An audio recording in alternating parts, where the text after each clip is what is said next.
त्रिपुरा नागालैंड और मेघालय विधानसभा निर्वाचन पर भोट गणना चली। प्रारंभिक अवधारारे कांग्रेस अवस्था अत्यंत खराब देखा जाउछि। उत्तर पूर्व में कांग्रेस भल करिबो बोली अनुमान करा जायथिला।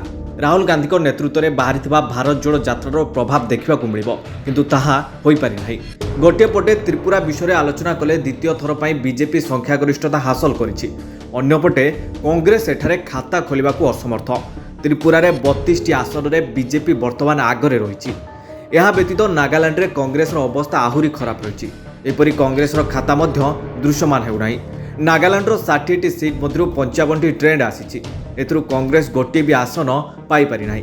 मेघालय रे कांग्रेस मात्र 4 आसन रे आगुआ रही।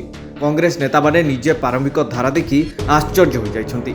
परिसंख्यान को देखिले यह कहुपारे जे 2023 आरंभ कांग्रेस पर निराशजनक रही।